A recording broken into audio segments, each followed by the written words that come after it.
Hello students, कैसे हैं आप? आई होप सब बहुत बढ़िया होंगे। बच्चों, आज हम अपना नेक्स्ट चैप्टर स्टार्ट करने वाले हैं जिसका नाम है गुडविल, नेचर एंड वैल्यूएशन। यानी कि हम पढ़ेंगे आज गुडविल का एग्जैक्ट मीनिंग, उसका नेचर कि वो होती क्या है, और साथ ही सीखेंगे क्या, हम सीखेंगे सर इसकी वैल्यूएशन के मेथड। तो चलो बच्चों, स्टार्ट करते हैं अपने चैप्टर को। हमने सबसे पहले क्या लिखना है? अपना चैप्टर का नाम। ये है हमारा चैप्टर, चैप्टर थर्ड, ठीक है ना? और इसका नाम है गुडविल,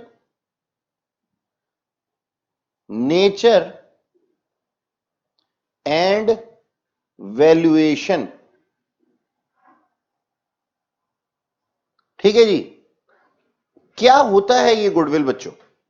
बच्चों, ऐसा होता है कि जब एक पर्सन या फिर एक ऑर्गेनाइजेशन अपने नॉर्मल प्रॉफिट से कुछ अलग कमाती है तो that is known as goodwill.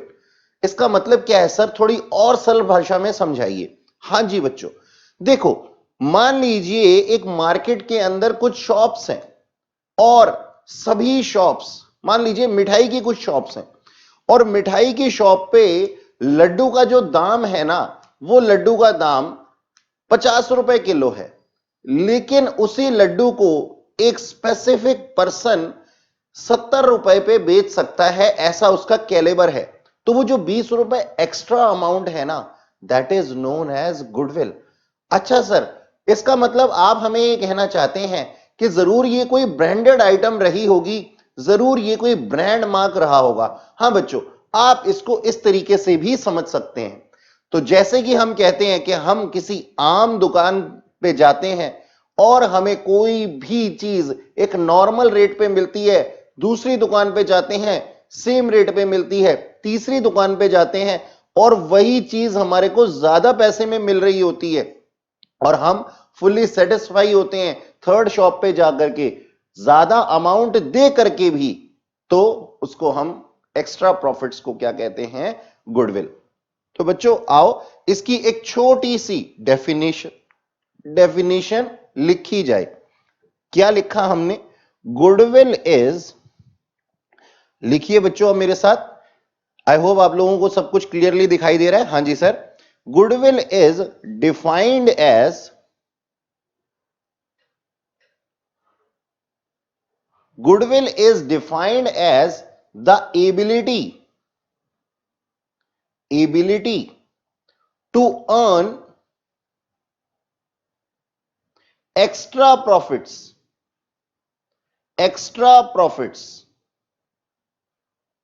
or over normal profits। ठीक है जी। यानी कि नॉर्मल प्रॉफिट्स के ऊपर अगर कोई कमा सकता है, एक्स्ट्रा प्रॉफिट्स कुछ कमा सकता है, तो हम उसको क्या कहते हैं सर? हम उसको कहते हैं सर गुडविल। ठीक है जी। तो goodwill is defined as ability to earn extra profit over normal profit by an organisation. ठीक है ना बच्चों? तो ये एक छोटी सी डेफिनेशन हमने गुडविल की सीख ली। अच्छा, अब गुडविल बच्चों दो तरीके की होती है। गुडविल दो तरीके की होती है। क्या होते हैं ये दो तरीके? आइए देखते हैं और समझते हैं। सर, गुडविल को हम दो पार्ट्स में मान सकते हैं कि ये गुडविल होती है। नंबर वन क्या? Self generated.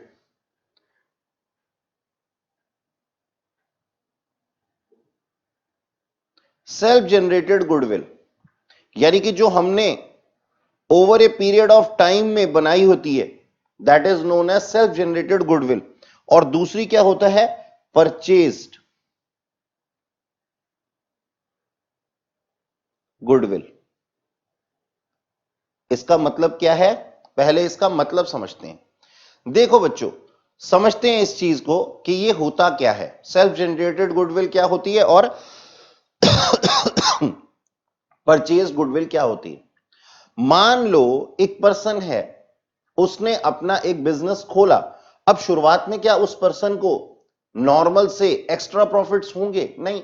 कोई भी पर्सन जब एक बिजनेस सेटअप करता है तो उसको नॉर्मल प्रॉफिट्स ही होते हैं और कभी कभी तो प्रॉफिट्स होते भी नहीं है, लेकिन over a period of time वो अपनी गुडविल, अपने व्यवहार से, अपने सामान से लोगों का मन इस कदर जीत लेता है कि उसको क्या मिलते हैं सर, प्रॉफिट्स अर्न होने शुरू हो जाते हैं। और अगर उसकी चीज बहुत बढ़िया होती है ना तो वो क्या हो जाता है, वो एक ब्रांड मार्क बन जाता है। तो वो क्या होती है बच्चों, उस केस में हम उसको क्या कहते हैं, सेल्फ जनरेटेड गुडविल, यानी कि खुद काम करके बनाई गई goodwill.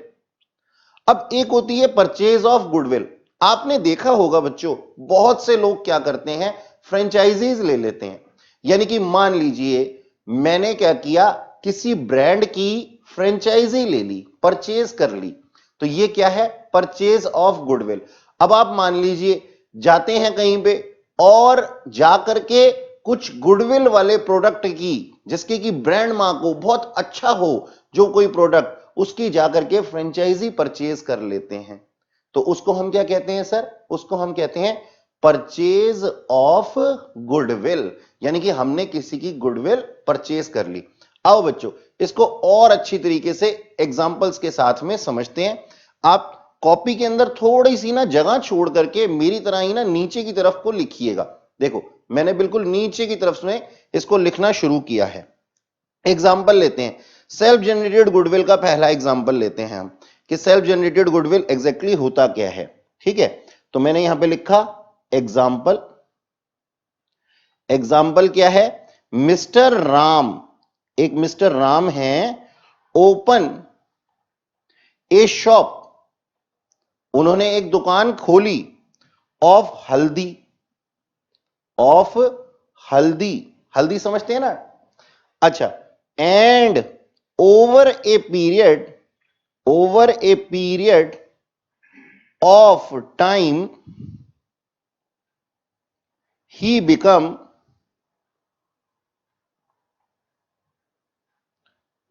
Over a period of time he become Haldiram.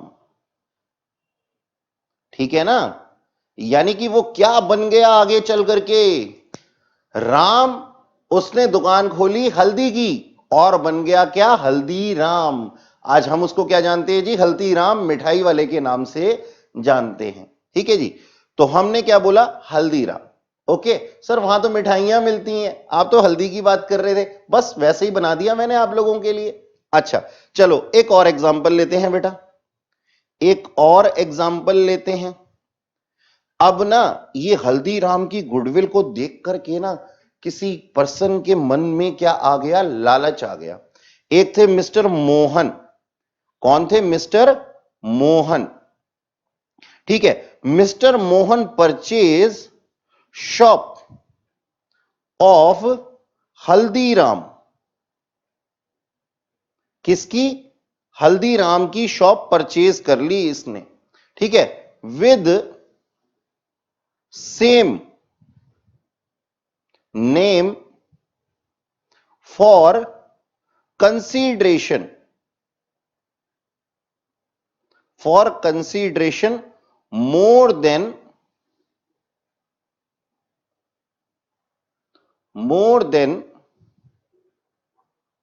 Fair market value, fair market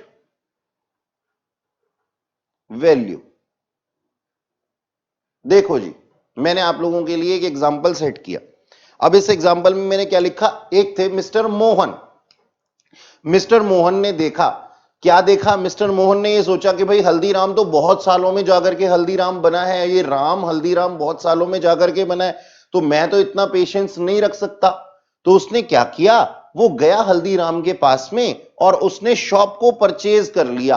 अब वो जो हल्दीराम की शॉप थी, क्या उसको वो उतने की ही दे देगा जितने की वो थी एग्जैक्टली? नहीं, हल्दीराम ने ना कुछ लालच में आकर के एक्स्ट्रा डिमांड की। उन्होंने क्या बोला कि सर है तो मेरी दुकान कितने की, 5 लाख रुपए की, लेकिन आप मुझे दे दीजिए कितना, 2 लाख रुपया एक्स्ट्रा, यानी कि 7 लाख रुपया दे दीजिए।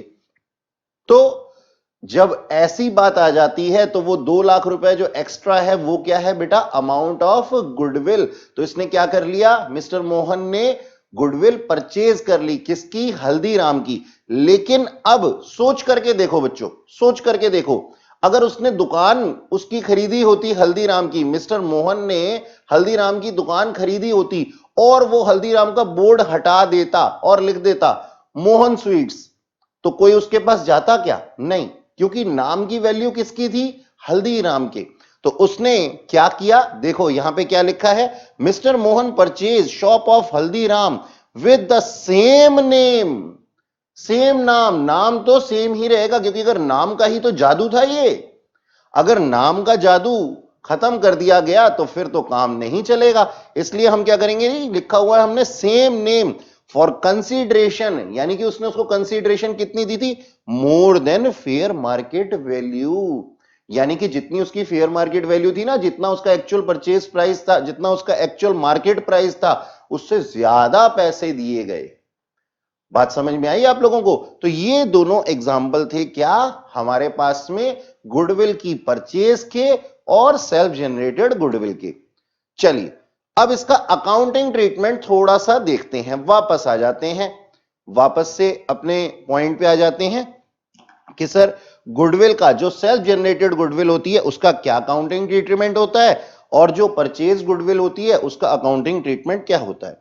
बच्चों जो सेल्फ जनरेटेड गुडविल होती है ना, ये कहीं पे भी बुक्स ऑफ अकाउंट में नहीं दिखाई जाती। तो हम यहां पे क्या लिख देते हैं, not to be shown in books of account. Books of account में इसे कहीं भी नहीं दिखाया जाता, ठीक है।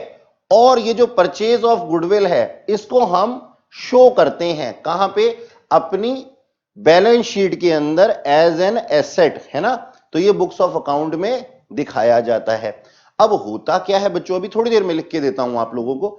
देखो होता क्या है, हमने परचेज ऑफ गुडविल किया, हमने परचेज ऑफ गुडविल क्या किया, हमने ट्रांजैक्शन कौन सी रिकॉर्ड करनी होती है सर, हमने ट्रांजैक्शन वो वाली रिकॉर्ड करनी होती है जो हमारी कैश में होती है। क्या ये कैश में ट्रांजैक्शन थी, ये वाली ट्रांजैक्शन क्या कैश में थी, नहीं सर, ये तो हमारी मेहनत है, मेहनत को हम पैसों में कैसे आंक सकते हैं। हां ये वाली जो ट्रांजैक्शन थी ना ये कैश की थी, 2 लाख रुपए एक्स्ट्रा दिए थे ना मिस्टर मोहन ने हल्दीराम को, तो ये वाली ट्रांजैक्शन 2 लाख रुपए की थी। तो इसका मतलब हम क्या बोलेंगे कि हमने फ्यूचर के लिए एक एसेट परचेज कर लिया।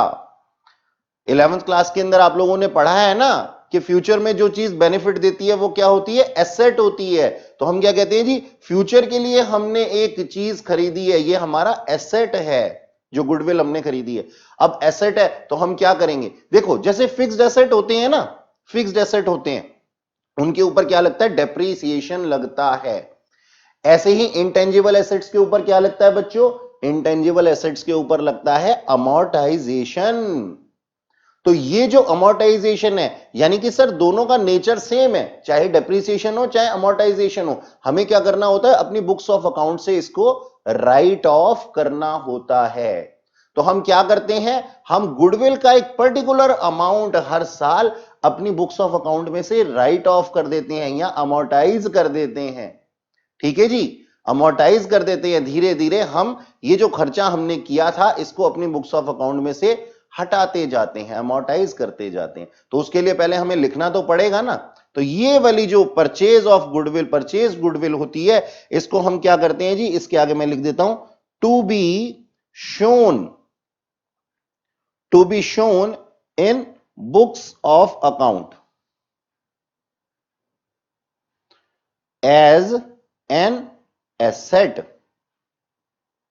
ठीक है ना, एज एन एसेट हम इसको रिकॉर्ड कर लेंगे, ठीक है जी। और फिर इसके बाद में हम क्या करते हैं, हम करते हैं सर इसका amortisation, amortisation will be charged on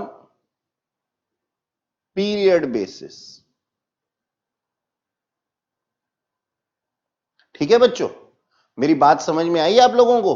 तो हम क्या करते हैं, इसको धीरे धीरे अपनी बुक्स ऑफ अकाउंट में से अमोर्टाइज कर देते हैं। ये लो, मैं इस अमोर्टाइजेशन वर्ड को क्या कर देता हूं, एक रेड कलर की बाउंड्री से ब्लॉक कर देता हूं। ठीक है जी, आई होप आप लोगों को ये बातें बहुत अच्छे से समझ में आ गई होंगी। बेटा ये हमारा बेसिक्स है, अगर हमें ये पता ही नहीं होगा कि हमारी गुडविल होती क्या है, अगर हम उसको फील नहीं कर पाएंगे तो अब क्या होगा, फिर आगे जाकर के हम गलतियां करेंगे, है ना। तो ये हमारे बेसिक्स है, इन बेसिक्स को हमें बहुत अच्छे से समझना है। हां जी सर, हमें तो हमेशा बहुत अच्छे से समझ में आता है। चलिए बच्चों, अब थोड़ा सा इसको मैं आगे बढ़ाता हूं चैप्टर को। देखो जी, जैसा कि मैंने आपको अभी अभी एक चीज बताई थी ना कि दो ऑप्शन होते हैं, इस तरीके से हम क्या करते हैं, कुछ एक एग्जाम्पल से कुछ प्रैक्टिकल करने की कोशिश करते हैं। ठीक है, ये देखो, हां जी देखो, अब मैंने आपको क्या बोला था, एक पर्सन थे मिस्टर मोहन।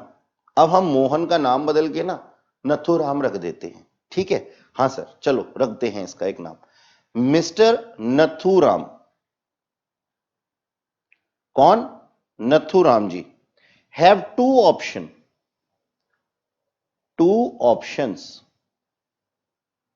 क्या ऑप्शंस है बच्चों उसके पास में, मिस्टर नथुराम के पास में क्या ऑप्शन है, दो ऑप्शन कौन कौन से हैं, देखो सर। ऑप्शन है नंबर 1 कि वो क्या करे, अपनी एक स्वीट शॉप खोले। ठीक है, तो उसने अपनी एक स्वीट शॉप खोल ली। ठीक है, ये उसने एक अपनी स्वीट शॉप खोल ली। ठीक है सर, अब वो क्या करेगा, स्वीट शॉप खोल करके अपने नाम पे काम शुरू कर देगा। अब जब वो अपने नाम पे काम शुरू कर देगा तो एक लंबे टाइम पीरियड के बाद में उसको जाकर के सफलता मिलेगी, यानी कि उसको धीरे धीरे धीरे ग्राहकों का प्यार मिलने लगेगा, कस्टमर्स का प्यार मिलने लगेगा। तो मैं यहां पे ना आप लोगों के लिए लिखता हूं, प्रॉपर लिखता हूं, आप भी लिखिए। पता है क्या होता है, हमें अभी तो ये बातें समझ में आ जाती हैं बच्चों, लेकिन ना जब बाद में हम रिवीजन कर रहे होते हैं ना तो हमारे दिमाग में नहीं आता कि हमने डायग्राम बनाया था इसका मतलब क्या है। तो हम ना प्रॉपर इसकी जस्टिफिकेशन भी लिखेंगे। ठीक है, तो आप बिल्कुल वैसे ही लिखना अपनी कॉपीज के अंदर जैसा कि मैं लिख रहा हूं। तो मिस्टर नथुराम के पास में पहला ऑप्शन क्या है, पहला ऑप्शन है सर अपनी शॉप ओपन करे, टू ओपन ए शॉप। ठीक है जी, बाय नेम नथुराम। ठीक है, अपने नाम से, नथुराम के नाम से। ठीक है जी, एंड प्रैक्टिस बिजनेस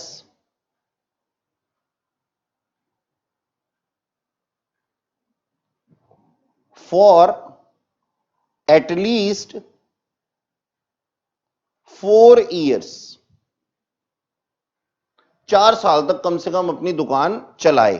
ठीक है जी, और उसके बाद में वो क्या बन जाएगा जी, नथुराम बढ़िया हलवाई बन जाएगा। कहने का मतलब ये है कि उसके बाद में वो कुछ गुडविल के नाम के प्रॉफिट्स जनरेट करने लगेगा।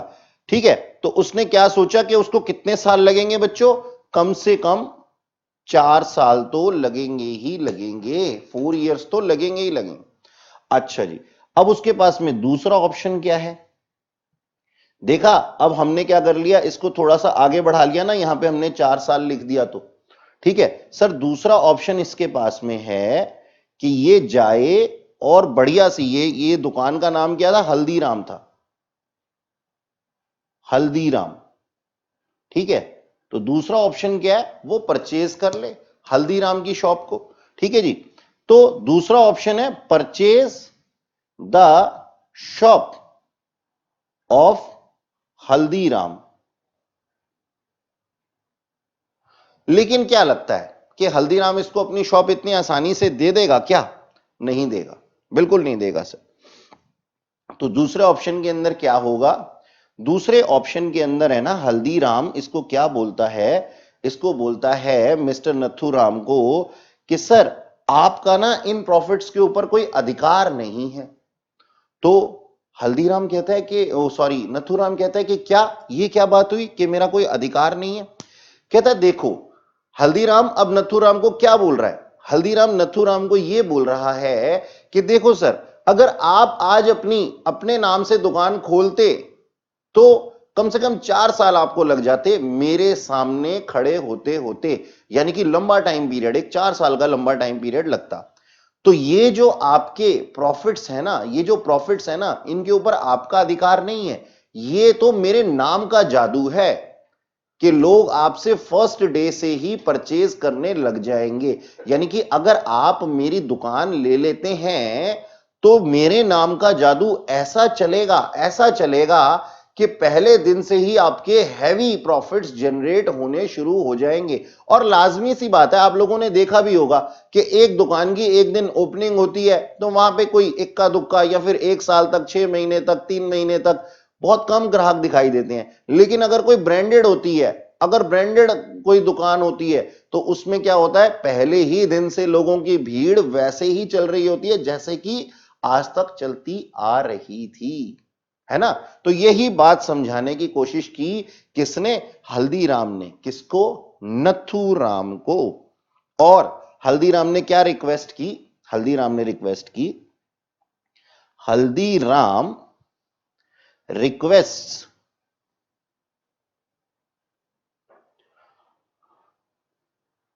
नथुराम,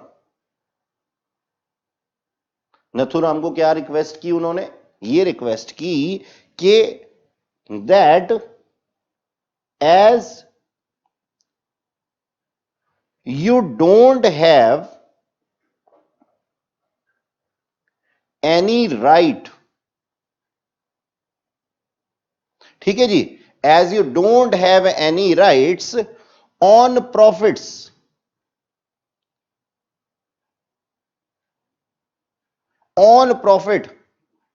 ऑफ सेम बिजनेस, आपको इस प्रॉफिट के ऊपर कोई अधिकार नहीं है जैसा कि, तो आपको क्या करना पड़ेगा, यू हैव टू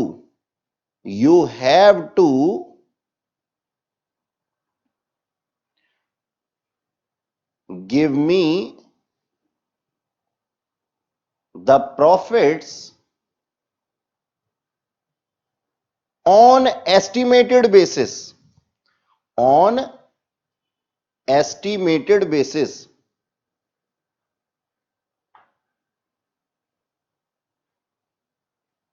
ठीक है जी। तो आप क्या करेंगे, मुझे you have to give me the profit on estimated of your business for 4 years। अब 4 year की बात क्यों कर रहा है वो, 4 year की बात इस वजह से कर रहा है सर वो, क्योंकि वो जानता है कि अगर वो दुकान खोलेगा नथुराम तो 4 साल तक उसको कोई प्रॉफिट्स ज्यादा खास नहीं होने वाले।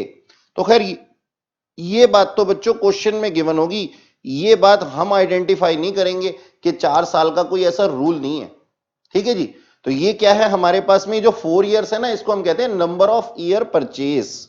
आप लोगों को मेरी बात समझ में आई, एक बारी फिर से समझ लो मेरे पास दोबारा से। कहता है हल्दीराम ने क्या रिक्वेस्ट की नथुराम को कि सर जैसा कि आपका अधिकार नहीं है इन प्रॉफिट्स पे, क्यों, क्योंकि ये प्रॉफिट्स तो मेरे नाम के जादू से आ रहे हैं, ठीक है, तो आप 4 साल तक जितने भी प्रॉफिट्स कमाएंगे उसको एस्टिमेटेड बेसिस पे, यानी कि ऐसा नहीं है कि एक्चुअल प्रॉफिट सारे के सारे मेरे को दे दो, एस्टिमेटेड बेसिस पे मुझे दे दो एक्स्ट्रा में। ठीक है जी।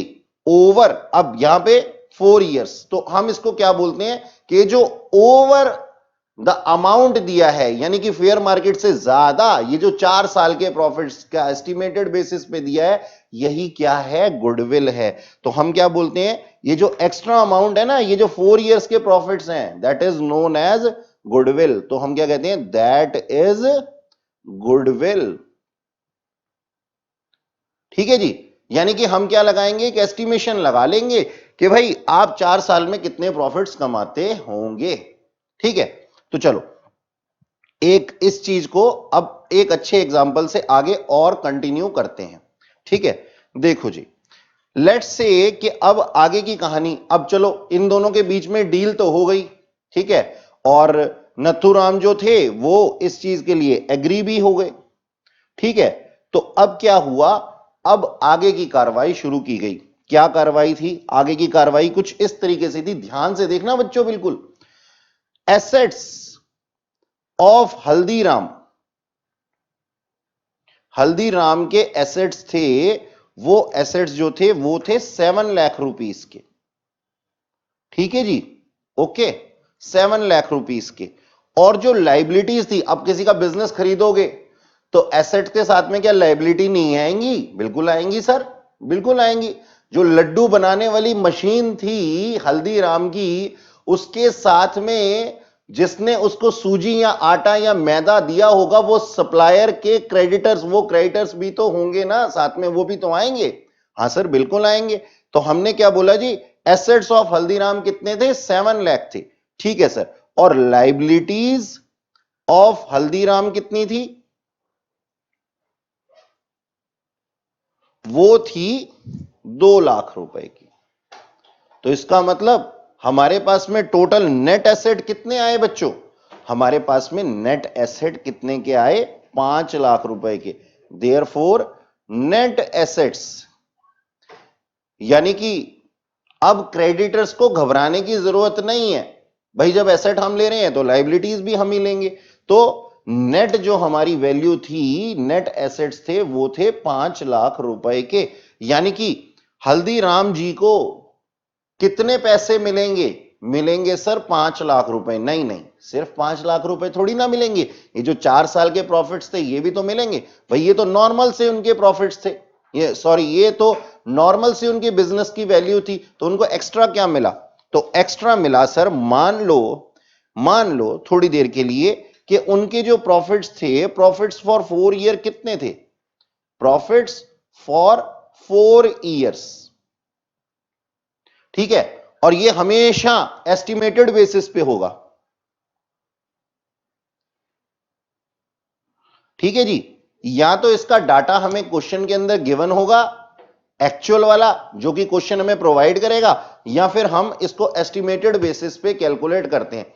तो ऐसे ही मान लेते हैं हम कि एस्टिमेटेड प्रॉफिट्स जो थे वो थे उसके कितने, 40,000 पर एनम। तो 40,000 पर एनम के हिसाब से बच्चों 4 साल के लिए कितने हो गए, 1,60,000। यानी कि हमारी जो डील पक्की हुई है ना, डील जो पूरी हुई है हमारी, वो हुई है 5 लाख तो मिलेंगे ही मिलेंगे हल्दीराम को, साथ में 1,60,000 रुपए और एक्स्ट्रा मिलने वाले हैं। ठीक है, तो टोटल कितना मिलने वाला है सर, टोटल मिलने वाला है 6,60,000। ठीक है, 6,60,000। तो गुडविल कितना है जी, सर हमारी गुडविल जो है वो है इस क्वेश्चन के अंदर कितनी, 1,60,000। लिखा था ना हमने शुरू में पढ़ा था, over and above fair market price. Fair market value कितनी थी, 5 लाख, और रिसीव कितना हो रहा है, 6,60,000। तो गुडविल कितने की हो गई, 1,60,000 की, जो हमने एक्स्ट्रा अमाउंट रिसीव किया है। ठीक है जी, ये बात समझ में आई बच्चों आप लोगों को। चलो अब एक काम करते हैं, अब ना बहुत देर से हम बुक्स के बिना घूम रहे हैं। नहीं नहीं सर, हम तो बुक्स लेकर के आए हैं। ठीक है, मैं भी लेकर के आया हूं बच्चों, मैं भी अपनी किताब लेकर के आया हूं आप लोगों की तरह से, मैं भी तो स्कूल में आया हूं ना। ठीक है, अच्छा देखो, तो फिर हम बुक खोल लेते हैं अपनी, और बुक की बेटा इलिस्ट्रेशन नंबर 1 खोल लेते हैं। पेज नंबर है ये आपका 3.4, 3.4। ठीक है, तो 3.4 पे हमारा क्वेश्चन जो है वो, आज मेरे पास में जो मैंने अपने ड्रॉर से इसको पहले नहीं निकाला क्योंकि मुझे जरूरत नहीं पड़ी रिमोट की, तो हम इसको थोड़ा सा जूम इन कर देते हैं। ठीक है बच्चों, तो चले पढ़ें क्वेश्चन। हाँ सर, हम तो हमेशा से तैयार ही रहते हैं, मैं भी तैयार रहता हूं। देखो जी, ये है हमारे सामने क्वेश्चन, इलिस्ट्रेशन नंबर 1। देखो क्या लिखा है इसके अंदर, लिखा है Amrit dairy needs required the business of Shri Shivam for a purchase consideration of 5 lakh. 5 lakh की परचेज कंसीडरेशन है। आप अपने हाथ में हमेशा पेंसिल रखते हैं ना, मैं भी रखता हूं। परचेज कंसीडरेशन कितने की है? 5 लाख की। पेएबल बाय चेक, ठीक है सर, दे देंगे, कोई दिक्कत नहीं है। अब एसेट्स कितने हैं और लाइबिलिटीज कितनी है, ये लिखी हुई है हमारे पास में, ठीक है। तो एसेट्स और लाइबिलिटीज को हमने किसी की परचेज कर लिया, तो अब क्या करता है, the asset acquired and liabilities taken over, ठीक है, और पास द नेसेसरी जर्नल एंट्री। यानी कि यहां पे बात बोली गई है सिर्फ इतनी सी कि सर ये एसेट्स और ये लाइबिलिटीज हमने परचेज कर ली हैं, कितने रुपए में? 5 लाख रुपए के परचेज कंसीडरेशन को दे करके। यानी कि हमने ये सारे एसेट्स और सारी की सारी लाइबिलिटी ले ली हैं किसी दूसरे बिजनेस की, और उसको पैसे कितने दिए हैं? 5 लाख रुपए। अब इसकी हमें जनरल एंट्रीज करनी है। चलो अब मैं इसको यहां से हटा देता हूं और इसको भी जूम आउट कर देता हूं, ठीक है, ओके। चलो अब जरा देखते हैं कि हम इसके अंदर क्या करेंगे। क्वेश्चन आप लोगों के सामने है, ठीक है, आप लोगों के पास भी बुक है और मेरे पास भी बुक है।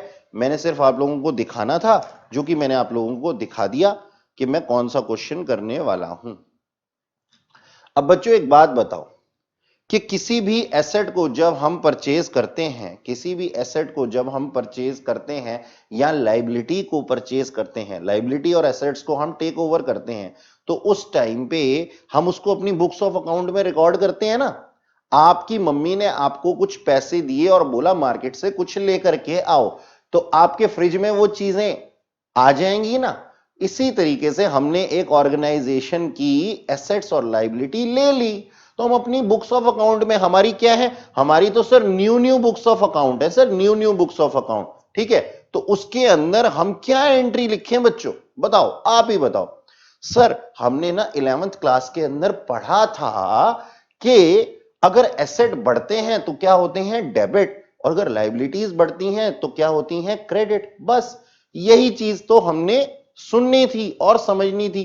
तो देखो आपके पास में बुक दी हुई है ना, उसके अंदर लिखा हुआ है सर, आपने फर्नीचर, इन्वेंट्री, डेटर्स, ये सारी चीजें ली हैं, और लाइबिलिटीज में क्या, creditor, outstanding creditor, salary payable और आउटस्टैंडिंग एक्सपेंसेस भी लिए हैं। तो एसेट्स को क्या कर दो, डेबिट, और क्रेडिट कर दो किसको, लाइबिलिटीज को, ठीक है। चलो सर एंट्री पास करते हैं। तो एंट्री क्या होगी हमारी, फर्नीचर अकाउंट डेबिट।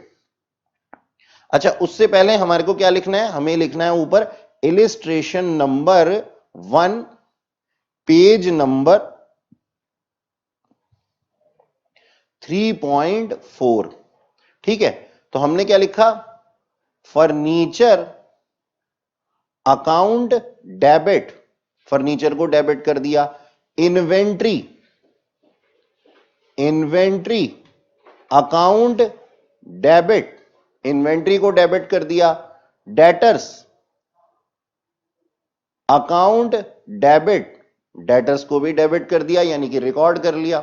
अब हम क्या करते हैं बच्चों, एक लाइन छोड़ देते हैं ऐसे ही, देखते हैं अभी लाइन क्यों छोड़ी थी हमने, ठीक है। और हम लिख देते हैं क्या, टू क्रेडिटर्स। क्रेडिटर्स आए हैं तो लाइबिलिटी बढ़ी है, और क्या आया है, सैलरी पेबल आया है, सैलरी आउटस्टैंडिंग, और आउटस्टैंडिंग एक्सपेंसेस भी हैं। तो टू आउटस्टैंडिंग एक्सपेंसेस ये भी हमारे पास में है। तो हमने इनकी वैल्यू से इनको रिकॉर्ड कर लिया। फर्नीचर था 10,000 रुपीज का, 7,50,000 का इन्वेंट्री था, और 1,50,000 के डेटर्स थे। हमने इनको अपनी बुक्स ऑफ अकाउंट में रिकॉर्ड कर लिया, ठीक है सर, ओके। इसके बाद में क्रेडिटर्स को हमने 5,20,000 पे रिकॉर्ड कर लिया। 75,000 से आउटस्टैंडिंग सैलरी को और आउटस्टैंडिंग एक्सपेंसेस को 15,000 से रिकॉर्ड कर लिया। अब 1 मिनट के लिए हम क्या करते हैं, अपने पेन को होल्ड दे देते हैं। ठीक है जी, पेन को होल्ड दे दिया हमने, मैंने रख दिया इस पेन को। बच्चों यहां मैं आपको ना कुछ बताना चाहता हूं। हो सकता है कि यहां पे जो बुक्स ऑफ अकाउंट की वैल्यूज दी हुई थी ना, उसका और हमारी परचेज वैल्यू को रिकॉर्ड करने का कुछ डिफरेंट होता है। यानी कि हमने क्या माना, एक बात बताओ, मैं आपसे कोई चीज परचेज कर रहा हूं, लेट्स से मेरे पास में एक गाड़ी है और मैंने बोला कि मेरी गाड़ी जो है वो 7 लाख रुपए की है और आप उसको परचेज कर रहे हैं। आप कहते हैं सर ये 7 लाख रुपए की गाड़ी नहीं है, ये तो 4,50,000 रुपए की है। और 4,50,000 रुपए पे हमारी डील क्या हो जाती है बच्चों, फाइनल, ओके, डन, बात खत्म। मतलब 4,50,000 रुपए आपने मुझे दिए, मैंने रख लिए हंस के। अब आप इसको क्या रिकॉर्ड करेंगे अपनी बुक्स ऑफ अकाउंट में, 4,50,000 रुपए से रिकॉर्ड करेंगे या 7 लाख रुपए से रिकॉर्ड करेंगे? सर मैं आप लोगों की जगह होता तो इसको 4,50,000 रुपए से रिकॉर्ड करता। उसका कारण है, उसका एक कारण है कि मैंने इसके लिए कितने पैसे खर्चे हैं, मेरी ट्रांजैक्शन कितने की हुई है। सर मेरी ट्रांजैक्शन हुई है 4,50,000 रुपए से। तो जिस वैल्यू पे अगर ये वैल्यू चेंज हो जाती ना, यानी कि नीचे एडजस्टमेंट में कहीं लिखा हुआ होता कि furniture taken over at that value या creditor taken over at this value, तो हम उसको वैल्यू को लिखते। ठीक है, तो खैर यहां पे ऐसा नहीं था, तो हमने क्या माना कि हमने इन्हीं वैल्यूज के ऊपर इसको रिकॉर्ड कर लिया। डन सर, ये बात हमें समझ में आ गई। चलो, समझाना बेटा जरूरी था। अच्छा चलो अब आगे चलते हैं। हमने क्या किया जी, furniture, inventory, debtor, creditor, outstanding salary और आउटस्टैंडिंग एक्सपेंसेस को हमने रिकॉर्ड कर लिया।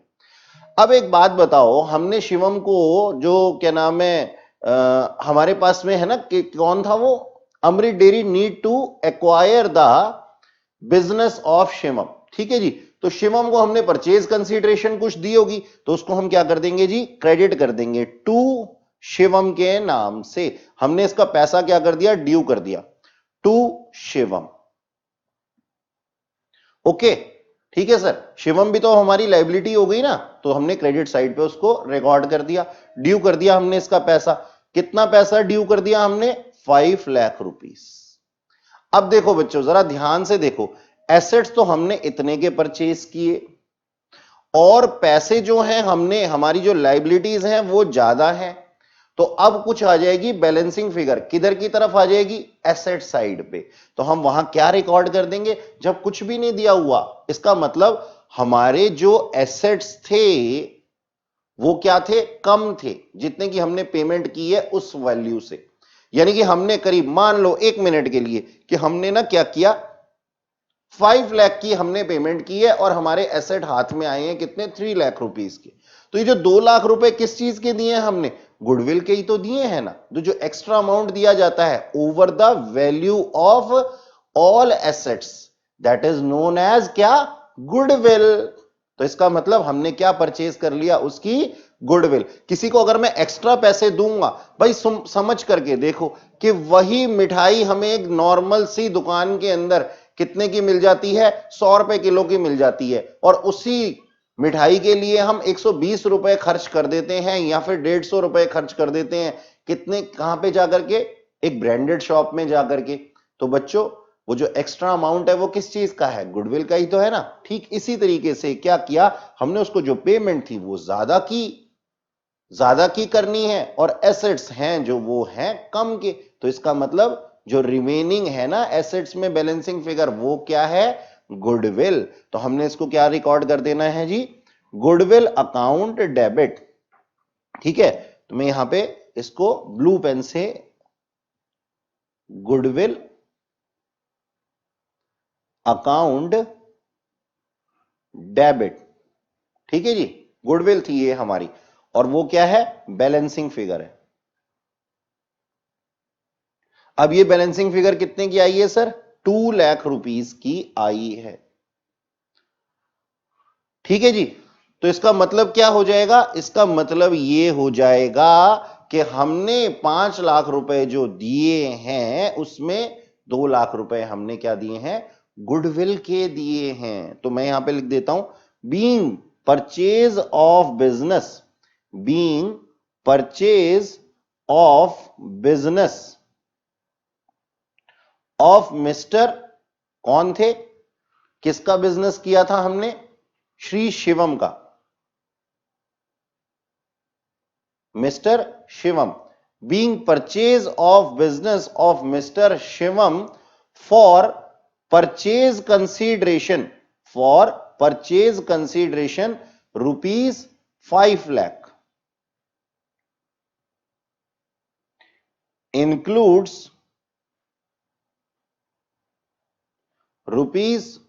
₹2 lakh as goodwill. ठीक है जी. ओके, तो हमारे पास में क्या है कि हमने 2 लाख रुपए गुडविल की परचेज कर ली है. ठीक है, ये आई होप आपको बहुत अच्छे से दिखाई दे रहा है. अच्छा सर, अब ये तो हमने सिर्फ वादा किया था उससे, अब वादा पूरा करने का भी तो समय आ गया, तो हम क्या करेंगे, हम एंट्री बना देंगे. क्या एंट्री बना देंगे जी? शिवम, ये हमारी सेकेंड एंट्री है. ठीक है, फर्स्ट एंट्री हमारी ये थी. ठीक है, Shivam account debit, Shivam's account debit to bank account, तो बैंक से हमने उसको कितना रुपया दे दिया? 5 लाख रुपीस पेमेंट कर दी. ठीक है जी, तो मैं यहां पे लिख देता हूं. अब चेक से पेमेंट की थी ना, क्वेश्चन के अंदर लिखा हुआ था, तो हम लिख देते हैं बीइंग चेक इशूड